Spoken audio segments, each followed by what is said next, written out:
Whether it's the classic light bulb above our heads or a eureka moment, we imagine ideas bursting out of creative people's brains like we all live in some cartoon universe and a lucky few of us get struck with inspiration. Maybe you're wondering whether entrepreneurship is for you because you don't think you've had any great ideas, but just wait, because we can all get them. Or maybe you have an idea and you're not sure what to do next.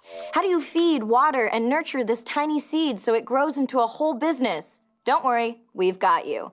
I'm Anna Akana, and this is Crash Course Business Entrepreneurship.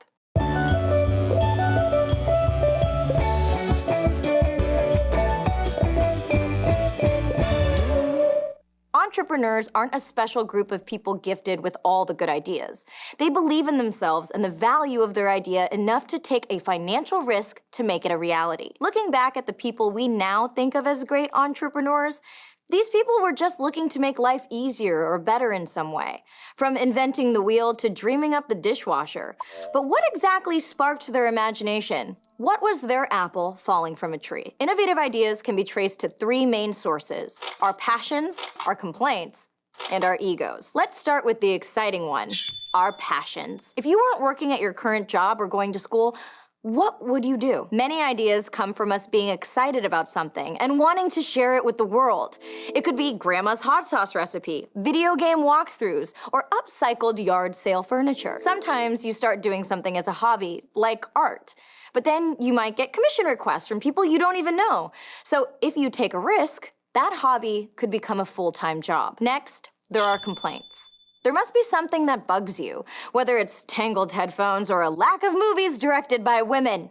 Dropbox was founded because someone was annoyed they kept forgetting their thumb drive.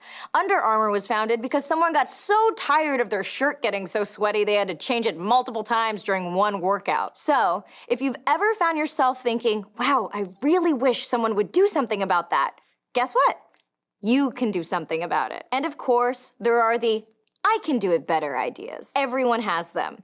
Our egos are a great place to find innovation and motivation. Maybe you visit the same coffee shop every morning, and after the 1,000th cup of hot sludge, you are so done. You could make a much better cup of coffee, and the cups would be compostable, and the tip jar would have a witty joke, and you would have fresh scones. Let that outrage fuel you. Think of something that needs freshening up. Uber and Lyft looked at the taxi industry and saw something outdated and clunky, so they made sleek apps with automated payments and directions. Now, obviously, there can be an overlap between these three motivations. You might be able to make a better cup of coffee than the big chain in town. That's ego. But that's only because you're into coffee and experiment with techniques and blends at home. That's passion. And maybe that hobby started because there weren't any coffee shops in your neighborhood. That's a complaint. Whether or not you have an idea notebook filled to the brim, you do have experiences, opinions, and a whole complicated life. And these are the building blocks of entrepreneurial innovation. So the first step is acknowledging you have an idea.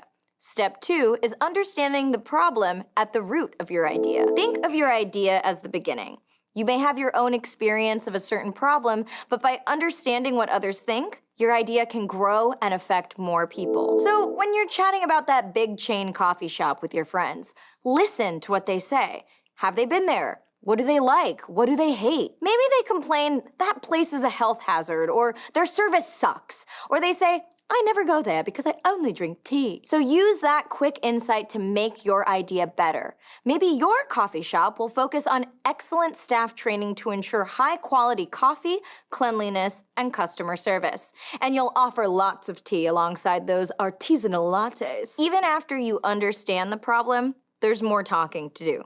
Let's look at my latest big idea. It's great, right? But now that I've told you, I'm going to have to kill you. When we have exciting new ideas, our first instinct is to squirrel them away so no one can steal them. But that's bad. When we keep things to ourselves, we end up thinking that shoe umbrellas are the next big thing. We have to share our ideas with the people who are actually going to use the product or service. Otherwise, our solutions inherit our blind spots and biases. They might not actually solve the problem, or they might only be useful for a few people. Let's explore this in a thought bubble. My friend Mary Cherry is deeply passionate about cream puffs. She also happens to be allergic to gluten. Mary was complaining that there were no cream puff bakeries in her whole city, so she launched a gluten-free pastry shop called Dream Puffs on her block. Now, Mary was so enthusiastic about bringing her dream to life that she didn't talk to potential customers or even her friend and fellow cream puff connoisseur, Paul, before launching. She put in lots of time and money to set up her shop, complete with color-coordinated mixers, a chic logo, and a few flavors of gluten-free cream puff recipes. During the grand opening, Dream Puffs get some buzz, but as the first week goes on, many potential customers don't actually buy her gluten-free cream puffs.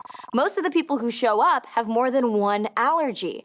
Mary's cream puffs are gluten-free, but all of her luscious fillings have cream. She didn't even think about using dairy-free options for people with dairy allergies or lactose intolerance. And her non-basic flavors involve nuts like pistachios and almonds, but a lot of her potential customers have nut allergies. These are pretty huge setbacks. So now Mary has to spend more time and more money to develop new recipes and make sure that the quality and her star baker reputation is maintained. And she has to retrain her staff. If Mary had been willing to share her menu, she could have optimized her cream puff ideas for potential customers before launching, and she could have stirred up even more hype and brand recognition for Dream Puffs on her opening day. Thanks, Thought Bubble. It's easy for us to judge a story, but who would you share an idea with? Your mom? Your trusted friends? Everyone on your morning bus ride? After all, a bus is just a limo full of friends you haven't met yet. It depends on the idea, but generally at this early stage, we want to target two main types of people. First, customers who might have the problem we're trying to solve, and second, people who can help us think through our idea. For example, we could look for a college campus with professors in entrepreneurship or entrepreneurial consulting, or turn to entrepreneurial networking groups like those in co-working spaces. And in the US, we have small business development centers. Around the world, you can check with your local government for similar organizations that provide education and financing for budding entrepreneurs. All these options are well connected in the entrepreneurial community, and it's their goal to mentor, consult, and connect fledgling entrepreneurs. Do not be afraid to reach out and ask for help. But before we get carried away, we have to remember, we're still making sure that our idea is good and talking with potential customers. This is not the finance stage. We aren't asking people for seed money. Yet. The next step in workshopping an idea is to think big about the fundamental pieces of your business. And a great way to do that is with a business plan tool like the Business Model Canvas, a lean startup template created by a company called Strategizer. Okay, cool, yeah, I'll fill that out in a second. I'm just finishing page 22 of my business plan where I discuss exactly which bees will provide the honey I need to use to sweeten the tea in my swanky cat cafe. Hate to break it to you, but the days of 30-page business plans are pretty much over, even if someday you need financing from a bank or a venture capitalist. Most lenders care about your story, proof your idea works and is wanted, an understanding of your customers, and your financial plan, which often takes 5 to 10 pages tops. And the Business Model Canvas has sections for all of those things. Really, filling out a business plan or business model canvas lets you collect all your thoughts about your idea and visualize how your business might exist. Let's explore the canvas using a little company you've probably never heard of, Netflix. For each section, we need to answer a key question. We'll start with value proposition. What is the value we deliver to our customers? Basically, why do they want whatever we're selling? Netflix leverages technology for global audiences who want on-demand, customized entertainment. Next, we move to the cluster for customers. Let's think about our people in 3 pieces. First, who even are they? All the types of people interested in our product form the customer segments section.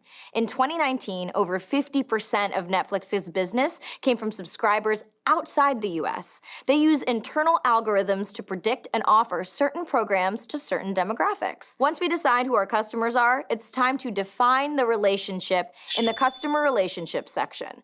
What type of relationship do our customers expect us to establish? Netflix customers expect quality programming, good predictive suggestions, excellent customer service, and high-end technology performance. And then, through what channels are we going to speak to them? How are we reaching our customers? Netflix uses emails, streaming apps, and social media campaigns to communicate with customers.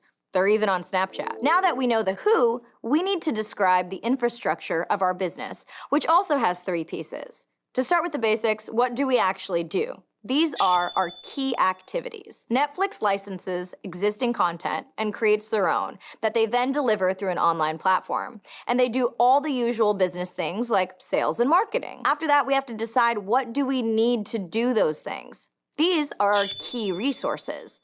Netflix relies on so many resources to keep their massive wheels turning.